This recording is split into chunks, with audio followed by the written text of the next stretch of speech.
ہمارے اس مقدس جلسے کے مہمان مقرر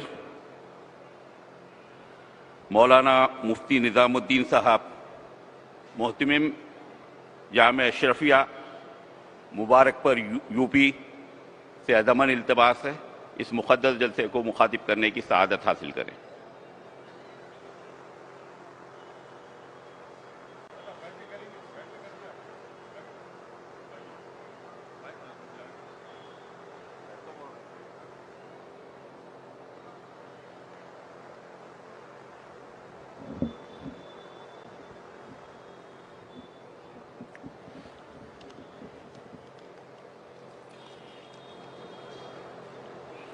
السلام علیکم ورحمۃ اللہ وبرکاتہ۔ نحمدہ ونصلی علی رسولہ الکریم، اما بعد۔ اعوذ باللہ من الشیطان الرجیم، بسم اللہ الرحمن الرحیم۔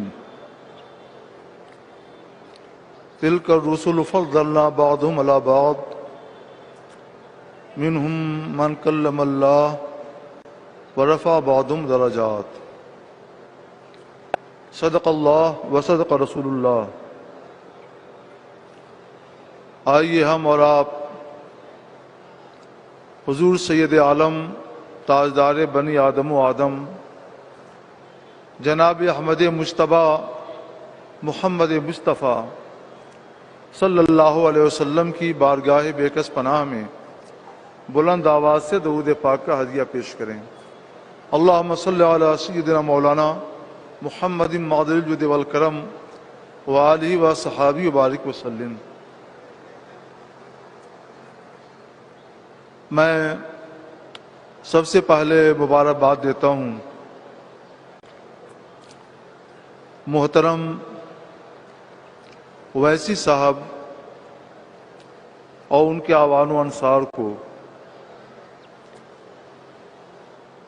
کہ انہوں نے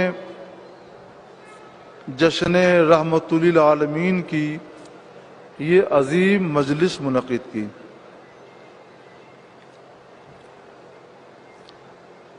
میں سمجھتا تھا کہ وہ ایک اچھے سیاسی ہیں، مگر یہ جشن دیکھ کر محسوس ہو رہا ہے اللہ انہیں توفیق دے کہ وہ ایک اچھے عاشق رسول بھی ہیں۔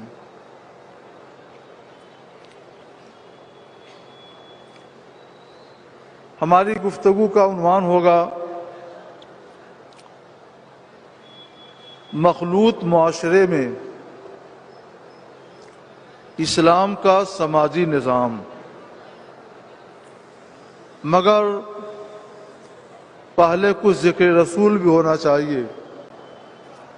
ہم نے حصول برکت کے لیے یہ آیت کریمہ تلاوت کی۔ اللہ فرماتا ہے رسولوں کی یہ جماعت، ان میں ہم نے بعض کو بعض پر فضیلت دی،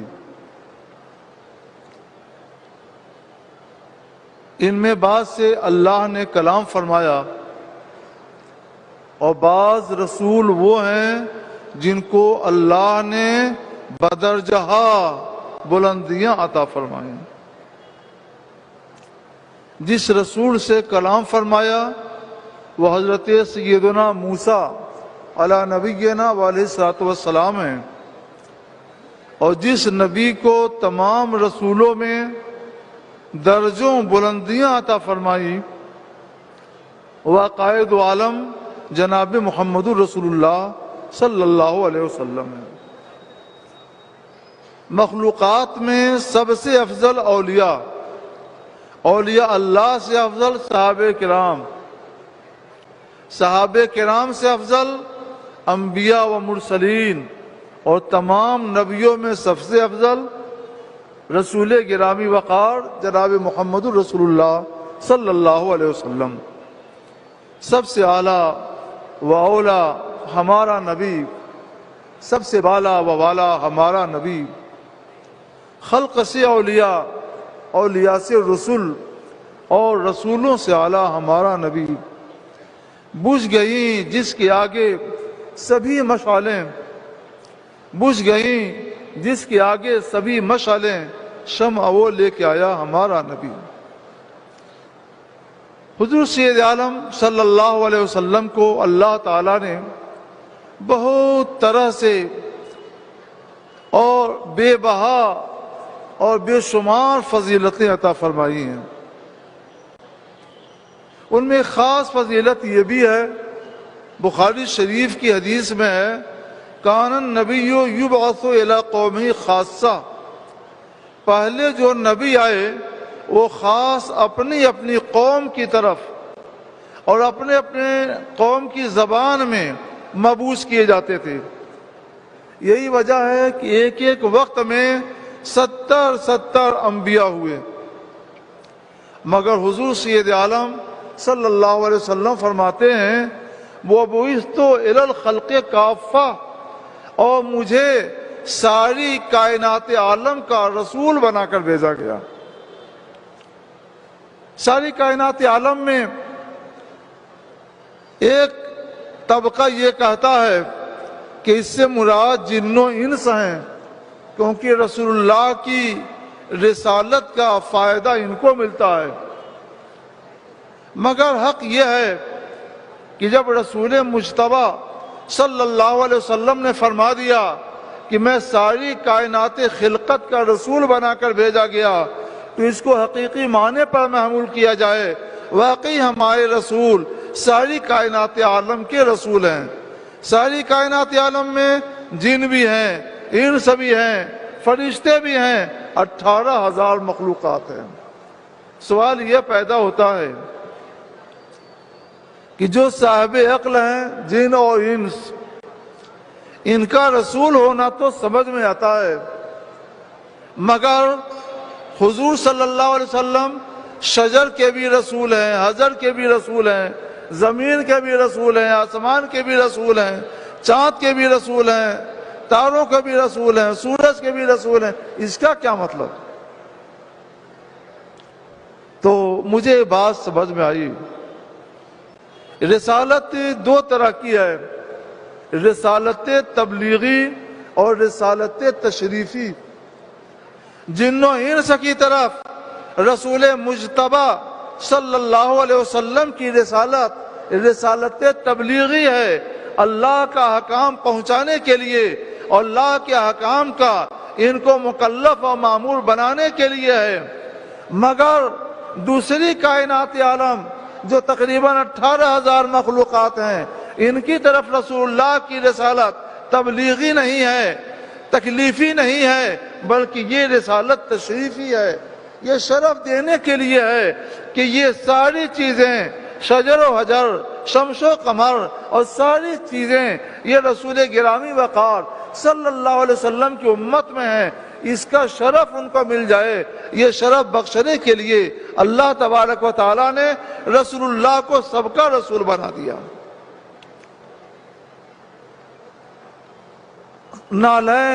نالین سب یکساں ہیں، ہمارے نالین کیا آپ کے، مگر اگر ہمارے استاذ یا آپ کے پیر کے نالین ہوں تو آپ اس کو اٹھا کر بڑے ادب کے ساتھ رکھتے ہیں، کیا فرق ہے؟ ہو سکتا ہے کہ آپ کے نالین کئی ہزار کے ہوں، پیر صاحب کے نالین بس 500 اور 1000 کے ہوں، آپ اپنے نالین کا ادب نہیں کرتے، پیر کے اور استاذ کے نالین کا، جوتوں کا ادب کرتے ہیں، احترام کرتے ہیں، ادب کے ساتھ رکھتے ہیں۔ وجہ کیا ہے؟ ادب وہ نسبت تشریفی ہے۔ اس جن نالین کی نسبت تشریفی اساتذہ کی طرف ہو گئی ہے، پیروں کی طرف ہو گئی ہے، ولیوں کی طرف ہو گئی ہے، اس نسبت کی وجہ سے ان کو وہ شرف مل گیا ہے جو ہمارے نالین اور ہمارے جوتوں کو حاصل نہیں ہے۔ ذرا یہاں سے آگے بڑھ کر رسول اللہ صلی اللہ علیہ وسلم کی بارگاہ میں حاضری دیجیے۔ اگر سرور کونین صلی اللہ علیہ وسلم کے نالین شریفین کی بات آ جائے تو ہر مومن کا اور ہر عاشق رسول کا عقیدہ ہے جو سر پہ رکھنے کو مل جائے نالے پاک حضور تو پھر کہیں گے کہ یہاں تاجدار ہم بھی ہیں۔ کیا فرق ہے ہمارے نالین میں، اساتذہ کے نالین میں، علماء اولیاء کے نالین میں، رسول اللہ کے نالین میں، ہم ان کے نالین کو اپنے سر پہ نہیں اٹھاتے ہیں، اپنے سر پہ اٹھا کے رکھنا اپنے فخر اور اعزاز کی بات نہیں سمجھتے ہیں، رسول اللہ کے نالین کو سر پہ اٹھانا اپنے فخر کی بات سمجھتے ہیں، قسمت کی میراث سمجھتے ہیں۔ بات وہی ہے، ان کو نسبت حاصل ہے حضور سید عالم صلی اللہ علیہ وسلم سے، اس لیے ان کا شرف بڑھ گیا۔ ان کو نسبت حاصل ہے ہم سے اور آپ سے، اس لیے وہ جہاں تھے وہیں کے رہ گئے، ان کو وہ شرف نہیں مل سکا۔ تو رسول اللہ صلی اللہ علیہ وسلم کو رسالت تشریفی کی حیثیت سے ساری کائنات عالم کی طرف مبعوث کیا گیا، تاکہ ان کو بھی یہ فخر حاصل ہو جائے کہ ہم سب سے افضل رسول، سب سے برتر رسول، سب سے اولیٰ و اعلیٰ رسول کی امت میں ہیں۔ سب سے اعلیٰ و اولیٰ ہمارا نبی، سب سے بالا و والا ہمارا نبی، خلق سے اولیاء، اولیاء سے رسول، اور رسولوں سے بالا ہمارا نبی۔ ایک بار درود پاک پڑھیے، اللہم صلی علی سیدنا مولانا محمد مبارک وسلم۔ رسول صلی اللہ علیہ وسلم نے ساری دنیا کو حقوق کی زنجیروں میں جکڑ دیا ہے۔ ہم یہاں تمام حقوق پر کوئی تفصیلی گفتگو تو نہیں کر سکتے، لیکن غیر مسلم اکثریتی معاشرے میں ہمیں کس طور پر زندگی گزارنا چاہیے، مخلوط معاشرے میں اسلام نے ہمیں کیا سماجی نظام عطا کیا ہے، اس پر ہمیں غور کرنا چاہیے۔ حضور سید عالم صلی اللہ علیہ وسلم نے اس کثرت میں قانون کی وحدت عطا فرمائی ہے، اور ہمارے مخلوط سماجی نظام کو 5 بنیادی حقوق پر مستحکم کر دیا ہے، تعمیل فرمایا ہے۔ وہ 5 بنیادی حقوق کیا ہیں؟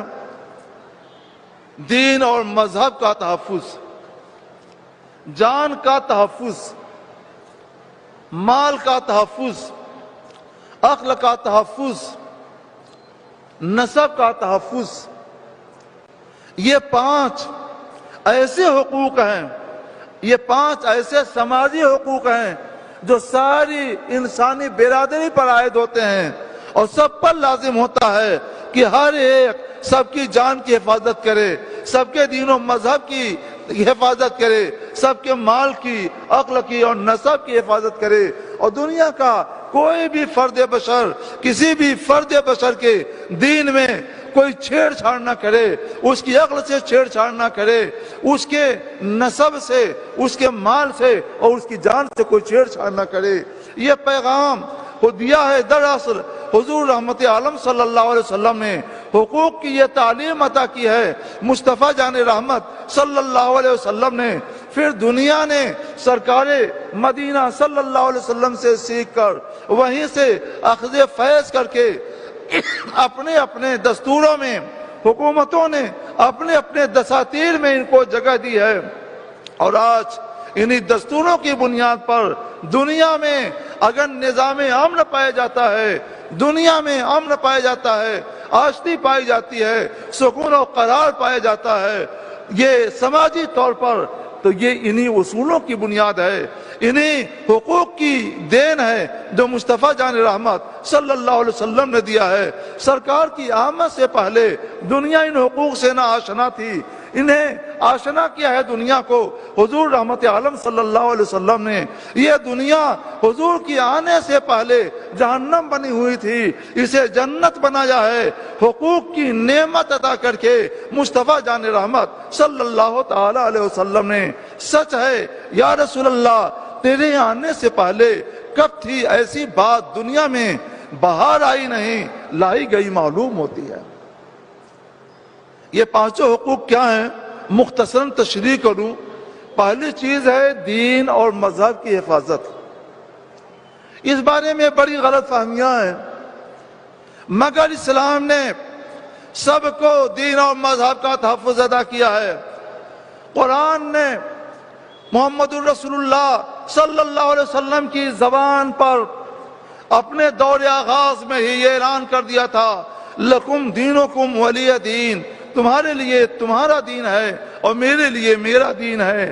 مطلب یہ ہے کہ تم اپنا دین جو کچھ بھی سمجھتے ہو سمجھو، تمہارا جو بھی اعتقاد ہے اس کو سمجھو، لیکن ہم تو اپنے دین پر قائم رہیں گے جو دین اللہ تعالیٰ نے ہمیں عطا کیا ہے، جو دین مصطفیٰ جان رحمت صلی اللہ علیہ وسلم ہمارے لیے لائے ہیں۔ لکم دینکم، تمہارے لیے تمہارا دین ہے، ولی دین، اور میرے لیے میرا دین ہے۔ ہم اپنے دین پر قائم کریں گے، وہ دین دین اسلام ہے جس کے بارے میں اللہ تعالیٰ نے آخر میں یہ اعلان فرمایا تھا، الیوم اکملت لکم دینکم واتممت علیکم نعمتی ورضیت لکم الاسلام دینا۔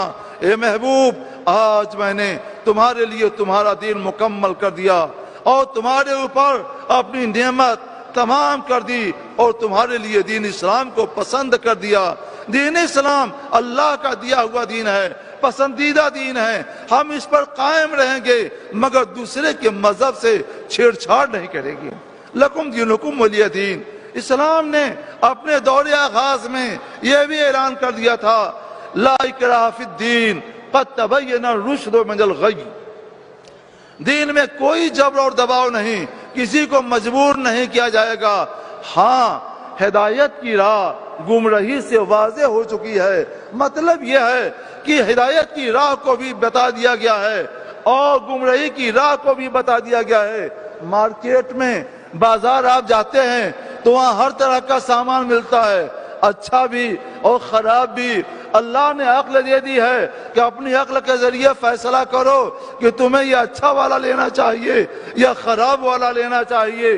جس کی جیسی سمجھ ہوتی ہے، جس کو جیسی عقل ملی ہوتی ہے، اس کے لحاظ سے وہ فیصلہ کرتا ہے۔ اگر ہم بازار جا کر اچھے اور برے کا فیصلہ، نیک اور بد کا فیصلہ، خراب اور عمدہ کا فیصلہ اپنی عقل سے کرتے ہیں تو ہمیں اپنے دین کے بارے میں بھی جب اللہ تبارک و تعالیٰ نے بتا دیا ہے یہ ہدایت کی راہ ہے، یہ گمراہی کی راہ ہے، اور عقل بھی عطا کر دی ہے، عقل سلیم بھی عطا کر دی ہے تاکہ سوچو اور غور کرو، تو اس کے لحاظ سے ہمیں فیصلہ کرنا چاہیے کہ ہمیں ہدایت کی راہ اپنانی ہے یا گمراہی کی راہ اپنانی ہے۔ یہ تو اللہ تعالیٰ نے ہمارے اوپر چھوڑ دیا ہے، تم کو عقل دے دی گئی ہے، ہدایت کی راہ بتا دی گئی ہے، گمراہی کی راہ بتا دی گئی ہے۔ تم جو راستہ چاہو اپناؤ، جیسا راستہ اپناؤ گے اس کے مطابق تمہیں جزا ملے گی۔ لا اکراہ فی الدین، لیکن دین میں کوئی جبر نہیں ہے، دین میں کوئی دباؤ نہیں ہے۔ اور جب مسلم ریاستوں کا قیام عمل میں آیا جگہ جگہ، تو جہاں جہاں بھی مسلم ریاستیں قائم ہوئیں ہر جگہ اسلام نے انہیں یہ دستور حیات دیا تھا، امیرنا بأن نترکہم وما یدینون، کہ مسلم ریاستوں میں جو غیر مسلم رہتے ہیں معاہدہ کر کے رہتے ہیں، دستوری معاہدہ کر کے رہتے ہیں، ان کو ہمیں حکم دیا گیا ہے کہ ان کو ہم ان کے دین پر، ان کے اعتقاد پر اور ان کے مذہب پر چھوڑ دیں۔ عبادات میں تو کوئی شرکت نہیں ہوا کرتی ہے، لیکن معاملات میں خرید و فروخت ہو، اجارہ ہو اور اس کے علاوہ دوسرے معاملات ہوں، جتنے بھی معاملات ہیں، ان معاملات میں جو حقوق مسلمانوں کو دیے گئے وہ سارے حقوق اسلام نے اپنی ریاست کے غیر مسلموں کو بھی عطا کیے۔ صرف یہ فرق رکھا کہ مسلمانوں کو خنزیر کی کا معاملہ، خنزیر خریدنا بیچنا حرام، شراب خریدنا بیچنا حرام، لیکن مسلم ریاستوں میں جو غیر مسلم دستوری معاہدہ کر کے رہتے ہیں ان کے لیے خنزیر پر کوئی پابندی نہیں لگائی گئی، ان کے لیے شراب پر کوئی پابندی نہیں لگائی گئی، کیونکہ خنزیر ان کے مذہب میں حلال ہے، شراب ان کے مذہب میں حلال ہے۔ جب وہ اپنے مذہب میں شراب کو حلال سمجھتے ہیں تو آپس میں وہ جو معاملہ چاہیں کریں، خنزیر کو حلال سمجھتے ہیں تو اس کے ساتھ جو معاملہ چاہیں کریں، ہم اس میں چھیڑ چھاڑ نہیں کریں گے۔ لیکن جو دوسرے معاملات ہیں ان تمام معاملات میں ان کا حکم وہی ہے جو مسلمانوں کا ہے، ان کے ساتھ وہی برتاؤ کیا جائے گا جو مسلمانوں کے ساتھ کیا جاتا ہے۔ یہ ہے دستور اسلام کا کہ تمام اسلامی ریاستوں کو یہ فرمان سنا دیا گیا تھا۔ اور اس سلسلے میں سزاؤں کے معاملے میں اور حقوق کے معاملے میں ایک دوسرا ضابطہ قرآن اسلام نے یہ عطا فرما دیا ہے کہ ظلم الدابت اشد من الظلم علی الذمی و ظلم الذمی اشد من الظلم علی المسلم. چوپائے پر ظلم یہ دستوری معاہدہ کر کے اسلامی ریاستوں میں رہنے والے غیر مسلموں پر ظلم سے زیادہ سخت ہے کہ جانوروں پر ظلم کیا جائے، کیونکہ جانور بے زبان ہے، ان کے ساتھ ظلم ہوگا تو وہ کوئی فریاد نہیں کریں گے، کہیں مقدمہ نہیں دائر کریں گے، کہیں داد نہیں چاہیں گے، اس لیے ان پر ظلم بہت سخت مانا گیا ہے.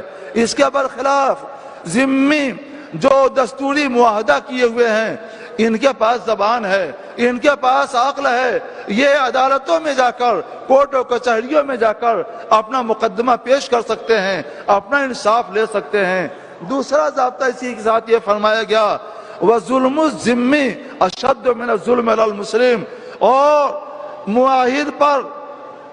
معاہد پر دستوری معاہدہ کر کے رہنے والے غیر مسلم پر ظلم یہ مسلمان پر ظلم سے زیادہ سخت ہے.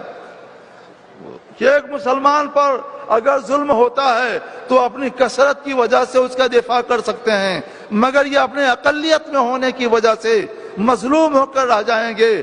اس وجہ سے اسلام نے ان کے اوپر ظلم کو مسلمان کے اوپر ظلم سے زیادہ سخت قرار دیا، اور اس لیے ان کی سزا کا ان کے اوپر جو ظلم کیا جائے اس کی سزا کا بھی بہت سخت اہتمام کیا. یہ ہے نظام یہ ہے اسلام کا سماجی نظام جو اس نے ساری دنیا کو عطا کیا ہے اور خاص طور پر اپنی مسلم ریاستوں کو عطا کیا ہے. دوسری چیز ہے جان کی حفاظت. جان کی حفاظت مطلب کیا ہے کہ جیو، چین کے ساتھ جیو اور چین کے ساتھ جینے دو، جیو اور جینے دو، یہ اس کا خلاصہ مفہوم ہے. ناحق کسی بھی جان پر ہاتھ نہ اٹھایا جائے. جس نے ظلم نہیں کیا ہے، جس نے زمین کے اندر فساد نہیں مچایا ہے، اس کی جان کی حفاظت کی جائے گی. قرآن کہتا ہے من قتل نفسا بغیر نفس او فساد فی الارض فکأنما قتل الناس جميعا. جس نے کسی ایسی جان کو قتل کر دیا جس نے کسی جان کو قتل نہیں کیا تھا اور جس نے زمین میں کوئی فساد نہیں مچایا تھا، تو اس نے گویا سارے لوگوں کو، سارے انسانوں کو قتل کر دیا. میں سوچنے لگا یا اللہ، ایک جان کو قتل کرنا سارے جانوں کو قتل کرنے کے برابر کیوں ہے؟ تو بات سمجھ میں آئی کہ ناحق ایک جان کو قتل کرنا یہ حقیقت میں ایک انسان نہیں، انسانیت کا قتل ہے، اور انسانیت کے ناطے یہ ایک انسان کا قتل نہیں بلکہ سارے انسانوں کا قتل ہے. اور ساتھ ہی فرمایا جاتا ہے وَمَنْ أَحْيَاهَا فَكَأَنَّمَا أَحْيَا النَّاسَ جَمِيعًا. اور جس نے ایک جان کو محفوظ رکھا اس نے گویا ساری جانوں کو محفوظ رکھا، کیونکہ ایک جان کو محفوظ رکھ کر اس نے انسانیت کی حفاظت کی ہے، اور انسانیت کی حفاظت کے واسطے سے اس نے سارے انسانوں کی حفاظت کی ہے. اب آئیے ذرا مسلم ریاستوں میں دستوری معاہدہ کر کے غیر مسلموں کے ساتھ، رہنے والے غیر مسلموں کے ساتھ کیا حکم دیا گیا ہے.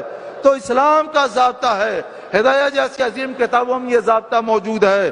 دماؤہم کا دمائنا واموالہم کا اموالنا، اموالہم کا اموالنا ودماؤہم کا دمائنا.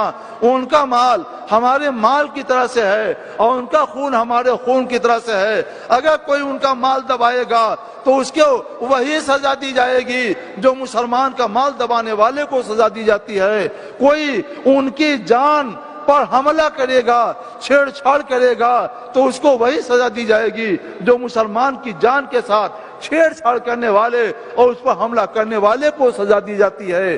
دونوں کا حکم ایک ہے. اموالہم کا اموالنا، ان کا مال ہمارے مال کی طرح سے ہے. دماؤہم کا دمائنا، ان کا خون ہمارے خون کی طرح سے ہے. تیسری چیز ہے مال کی حفاظت. مال یہ وہ اہم چیز ہے کہ اگر کھانا نہ ملے تو آدمی کچھ دنوں بھوکا رہ کر ہلاک ہو جائے. اس لیے مال کی بھی اہمیت جان کی طرح سے بہت زیادہ ہے.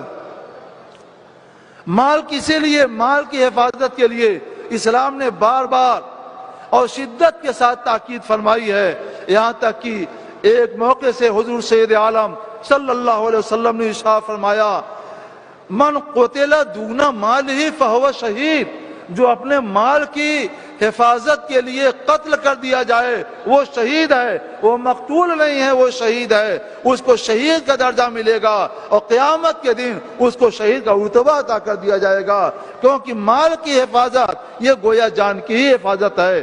مال کی حفاظت کے سلسلے میں رسول اللہ صلی اللہ تعالی علیہ وسلم نے بہت سی احادیث ارشاد فرمائی ہیں۔ مثلا آپ صلی اللہ علیہ وسلم نے ارشاد فرمایا کہ چور جس وقت چوری کرتا ہے اس وقت وہ مسلمان نہیں رہتا، چوری کرنا حرام ہے، اور اس کے ساتھ سرکار نے کیا فرمایا کہ چور جس وقت چوری کرتا ہے اس وقت مسلمان نہیں رہتا، ڈاکو جس وقت کسی کے مال پر ڈاکہ ڈالتا ہے اس وقت مسلمان نہیں رہتا، اور تم میں سے کوئی آدمی جب کسی کے مال میں خیانت کرتا ہے، امانت میں خیانت کرتا ہے تو مسلمان نہیں رہ جاتا، اور کوئی خیانت کرے تو وہ بھی مسلمان نہیں رہ جاتا، اور رشوت لینا یہ بھی مال کو برباد کرنا ہے۔ رسول اللہ صلی اللہ علیہ وسلم فرماتے ہیں الراشی والمرتشی فی النار، رشوت دینے والا بھی جہنمی ہے اور رشوت لینے والا بھی جہنمی ہے۔ سود خوروں کے بارے میں بھی سرکار علیہ الصلوۃ والسلام نے اللہ تبارک و تعالیٰ نے بڑی بڑی وعیدیں اور دھمکیاں عطا فرمائی ہیں، یہاں تک کہ فرمایا گیا یمحق اللہ الربا ویربی الصدقات، اللہ سود کو مٹا دیتا ہے اور صدقات کو بڑھاتا ہے۔ تجربہ یہی ہے، میں نے اپنی مختصر سی زندگی میں دیکھا، بہت سے لوگوں نے مسائل پوچھے، میں نے بتایا یہ سود ہے، اس سے بچو، وہ نہیں مانے، کروڑوں روپے کی دولت ان کی دم زدن میں برباد ہو گئی۔ جنہوں نے مانا تو تھوڑا کما کر بھی وہ بہت زیادہ برکتوں میں چلے گئے۔ حلال کماؤ، تھوڑا کماؤ، اللہ بہت برکت دے گا۔ سود کے ذریعے کماؤ گے، رشوت کے ذریعے کماؤ گے، زیادہ کماؤ گے، مگر دم زدن میں اللہ تبارک و تعالیٰ اس کو برباد کر دے گا، اس کو ہلاک کر دے گا۔ اس لیے کسی کا مال مت دباؤ سود لے کر کے، کسی کا مال مت ہڑپ کرو رشوت لے کر کے، کسی کا مال چوری نہ کرو، ڈکیتی نہ کرو، کسی کے مال میں، کسی کی امانت میں خیانت نہ کرو جی، اور تمہارے مال پر کوئی حملہ کر دے اس کی حفاظت کرو، اگر تم اس بارے میں قتل بھی کر دیے گئے تو تمہیں شہادت کا درجہ ملے گا۔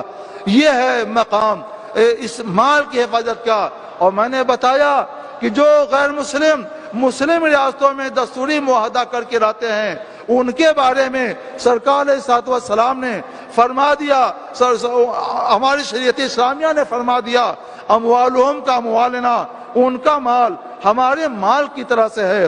اور اس کے ساتھ ایک چیز جان کا دین اور مذہب کا تحفظ، جان کا تحفظ، مال کا تحفظ، عقل کا تحفظ، عقل کی حفاظت یہ بڑی اہم چیز ہے۔ اگر عقل نہ ہو تو جانور میں اور انسان میں کیا فرق آ جائے؟ اس کے پاس 4 پاؤں ہیں، 4 پاؤں چلتے ہیں، ہم تو 2 ہی پاؤں چلتے ہیں۔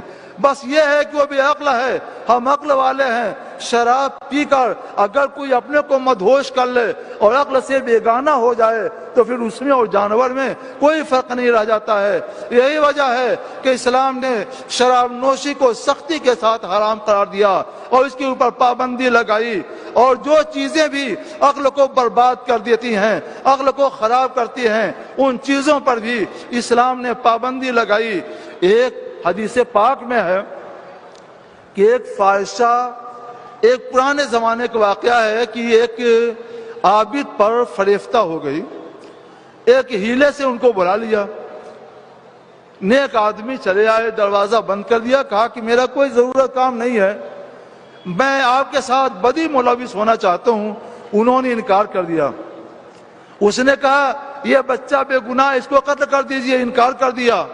اس نے کہا تب یہ شراب کا پیالہ ہے، 1 پیالہ شراب پی لیجئے، اس سے بھی انکار کر دیا۔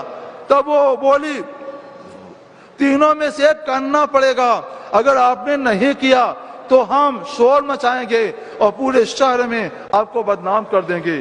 وہ عالم نہیں تھے، صرف عابد تھے۔ انہوں نے فیصلہ کیا کہ شراب پی لینا بہتر ہے، کیونکہ اس کا تعلق اپنے سے ہے، دوسروں سے نہیں، بعد میں توبہ کر لیں گے۔ شراب پی، مدہوش ہو گئے، عقل چلی گئی تو زنا بھی کیا اور اس بے گناہ بچے کو قتل بھی کر دیا۔ سرکار علیہ الصلوۃ والسلام فرماتے ہیں ام الخبائث شراب سے بچو، جہاں شراب ہوتی ہے وہاں ایمان نہیں ہوتا، جہاں ایمان ہوتا ہے وہاں شراب نہیں ہوا کرتی۔ اور آخری چیز ہے نسب کی حفاظت۔ زنا سے نسب کی حفاظت نہیں رہتی، بدکاری سے نسب کی حفاظت نہیں رہتی، نکاح سے نسب کی حفاظت ہوتی ہے۔ نسب کی حفاظت کی وہ اہم چیز ہے کہ اگر نسب محفوظ ہے تو دنیا آپ کے لیے روشن ہے، زمین بھی روشن ہے، آسمان بھی روشن ہے، آپ کے لیے ماں بھی ہے، باپ بھی ہے، بھائی بھی ہیں، بیٹا بھی ہے، اولاد بھی ہیں، تمام رشتہ دار ہیں۔ اور اگر آپ کا نسب ہی محفوظ نہیں ہے تو پیدا ہوتے ہی زمین بھی تاریک، آسمان بھی تاریک، نہ آپ کی کوئی ماں ہے، نہ کوئی باپ ہے، نہ کوئی بھائی ہے، غرض کی دنیا میں کوئی بھی آپ کا رشتہ دار نہیں ہے، کیونکہ جب نسب ہی نہیں ہے، جتنے بھی رشتے ہیں یہ سب نسب کی بنیاد پر وجود میں آتے ہیں۔ جب نسب ہی نہیں ہے تو کوئی رشتہ ہی وجود میں نہیں آیا، ساری دنیا آپ کی نگاہوں میں تاریک ہوتی ہے۔ ایک تھوڑی دیر کی ہوس پرستی نے ایک انسان کو ہمیشہ کے لیے برباد کر دیا۔ قربان جائیے مصطفیٰ جان رحمت صلی اللہ علیہ وسلم کے کہ آپ نے نسب کی حفاظت پر بہت زور دیا، اسی لیے آپ نے زنا کو حرام قرار دیا۔ زنا کی سزا اسلام میں بہت سخت ہے، اور ایک حدیث پاک میں حضور سید عالم صلی اللہ تعالی علیہ وسلم نے ارشاد فرمایا کہ بندہ جس وقت زنا کرتا ہے اس وقت مسلمان نہیں رہ جاتا، جس وقت زنا کرتا ہے مسلمان نہیں رہ جاتا، جس وقت زنا ہوگی اسلام نہیں ہوگا، جس وقت اسلام ہوگا اس وقت وہاں پہ زنا نہیں ہوگی۔ اس لیے اور دوسری حدیثوں سے ثابت ہوتا ہے جس قوم میں زنا کی کثرت ہو جاتی ہے اس قوم پہ اللہ کا عذاب حلال ہو جاتا ہے، جس قوم میں شراب کی کثرت ہوتی ہے اس قوم میں بھی اللہ کا عذاب حلال ہو جاتا ہے۔ زنا سے بچو، شراب سے بچو، سودخواری سے بچو، ساری باتوں سے بچو، اور ساتھ ہی ساتھ دوسری قوموں کو بھی اپنے عمل کے ذریعے ترغیب دو کہ یہ ہے سچا اسلام، یہ ہے خالص اسلام جس نے زنا کو بھی حرام کیا، شراب کو بھی حرام کیا، انسان کو سچا اور پکا اور مخلص انسان بنایا ہے۔ دوسری قومیں قرآن نہیں پڑھتی ہیں، حدیث رسول اللہ نہیں پڑھتی ہیں، انہوں نے رسول اللہ کو نہیں دیکھا ہے، وہ آپ کے عمل سے، آپ کی زندگی سے ہی وہ قرآن کو بھی سمجھتے ہیں، آپ کی زندگی سے ہی وہ رسول اللہ کو بھی سمجھتے ہیں، آپ کی زندگی سے ہی وہ حدیث نبویہ کو بھی سمجھتے ہیں۔ اس لیے آپ وہ کام کیجئے کہ رسول اللہ پر عیب نہ آئے، وہ کام کیجئے کہ کوئی اسلام کے اوپر طعنہ زنی نہ کرے، آپ وہ کام کیجئے کہ کوئی شریعت مصطفیہ پر ہاتھ نہ اٹھائے کہ اسلام تو ایسا ہے کیونکہ مسلمان ایسے ہیں۔ آپ ایسا کام کیجئے کہ آپ کے حسن کردار کے ذریعے، آپ کے اخلاق حسنہ کے ذریعے ساری قومیں پہچان لیں کہ جس قوم کے ماننے والے ایسے ہیں اس قوم کا جو رہنما ہوگا، اس قوم کا جو مذہب ہوگا وہ مذہب کتنا شاندار ہوگا۔ اس بارے میں ایک حدیث یاد آئی، حضرت مولا کائنات علی مرتضیٰ رضی اللہ تعالی عنہ کہیں جا رہے تھے، جنگ کا ایک ہتھیار ہوتا ہے زرہ، ان کی زرہ کہیں کھو گئی، ایک یہودی کو ملی اور اس نے بازار میں اس کو بیچ دیا۔ حضرت علی رضی اللہ تعالی عنہ جب پہنچے واپس ہوئے تو دیکھا کہ ایک یہودی کے پاس وہ زرہ ہے، کہا کہ یہ زرہ میری ہے، نہ میں نے بیچی ہے نہ میں نے کسی کو ہبہ کیا ہے، تم یہ زرہ مجھ کو دے دو۔ اس نے کہا یہ زرہ میری ہے، میرے قبضے میں ہے، قبضہ دلیل ملکیت ہوا کرتا ہے، اس لیے میں تو نہیں دوں گا۔ مقدمہ اس وقت کے قاضی کے بارگاہ میں پیش ہوا، قاضی تھے قاضی شریح۔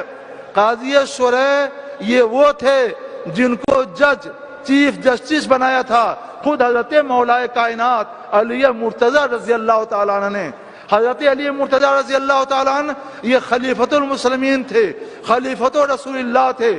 خلیفہ رسول اللہ وہ ہوا کرتا ہے جو ساری دنیا اسلام کا تنہا فرما روائی اعظم ہوتا ہے۔ ایک طرف ساری دنیا اسلام کا فرما روائی اعظم مولائے کائنات شیر خدا علی مرتضی رضی اللہ تعالیٰ عنہ ہیں، ایک طرف انہیں کے مقرر کیے ہوئے قاضی حضرت قاضی شریح رضی اللہ تعالیٰ عنہ ہیں، اور دوسری طرف ایک عام آدمی، وہ بھی دوسرے مذہب کا آدمی، یہودی ہے۔ مقدمہ پیش ہوا، حضرت علی نے کہا یہ زیرہ جو اس کے پاس ہے میری ہے، میں نے بیچی نہیں ہے، نہ میں نے اس کو دی ہے، زیرہ مجھے دلائی جائے۔ تو یہ سن کر یہودی نے کہا ہرگز نہیں، یہ زیرہ میری ہے، میرے قبضے میں ہے، قبضہ دلیل ملک ہوا کرتا ہے، اس لیے میں نہیں دوں گا، میرے زیرہ ہے۔ حضرت قاضی شریح نے کہا خلیفۃ المسلمین البینۃ علی المدعی والیمین علی من انکر، جو دعویٰ کرے اسی کے اوپر شہادت ہوا کرتی ہے۔ آپ مدعی ہیں، آپ نے دعویٰ کیا ہے، آپ شہادت پیش کیجئے۔ حضرت مولا کائنات نے اپنے بیٹے حضرت حسن کو شہادت میں پیش کیا، اپنے غلام حضرت قمبر کو پیش کیا۔ حضرت قاضی شریح نے کہا حضرت حسن، حضور امیر المومنین، یہ حضرت حسن آپ کے بیٹا ہیں، اور بیٹے کی گواہی باپ کے حق میں قبول نہیں کی جاتی۔ یہ مسئلہ تو حضرت مولا کائنات کو بھی معلوم تھا، مگر انہوں نے گواہی میں اس لیے پیش کر دیا تھا کہ اللہ کے رسول صلی اللہ علیہ وسلم نے فرمایا تھا الحسن والحسین سیدہ شباب اہل الجنہ، حسن اور حسین نوجوانان جنت کے سردار ہیں۔ تو مطلب یہ تھا کہ یہ ہو سکتا ہے، یہ تو ٹھیک ہے کہ کسی بیٹے کی گواہی باپ کے حق میں قبول نہ کی جائے، مگر وہ بیٹا جس کے جنتی ہونے کی شہادت مصطفیٰ جان رحمت نے دی ہو، جسے نوجوانان نے جنت کا سردار قرار دیا ہو، اس بیٹی کی گواہی تو مقبول ہونی چاہیے۔ حضرت قاضی شریح کہتے ہیں نہیں، مصطفیٰ جان رحمت صلی اللہ علیہ وسلم نے مطلقاً فرمایا ہے کہ گواہی بیٹے کی باپ کے حق میں قبول نہیں کی جائے گی، اس لیے یا تو آپ شہادت پیش کریں، ورنہ ہم یہودی کے بارے میں فیصلہ کر دیں گے کہ یہ ذرا اس کی ہے کیونکہ اس کے قبضے میں ہے۔ جب یہ فیصلہ سنا یہودی نے تو اس کا دل نرم ہو گیا۔ وہ کہتا ہے حضور مولا المسلمین امیر المومنین، سچائی یہی ہے، میرا دل پسیج گیا ہے، نرم ہو گیا ہے، سچائی یہی ہے کہ زیرہ میری نہیں ہے، آپ کی یہ ہے، آپ کی ہے۔ میں یہ دیکھنا چاہ رہا تھا کہ اسلام کا نظام عدل کیا ہے، اسلام کا نظریہ مساوات کیا ہے۔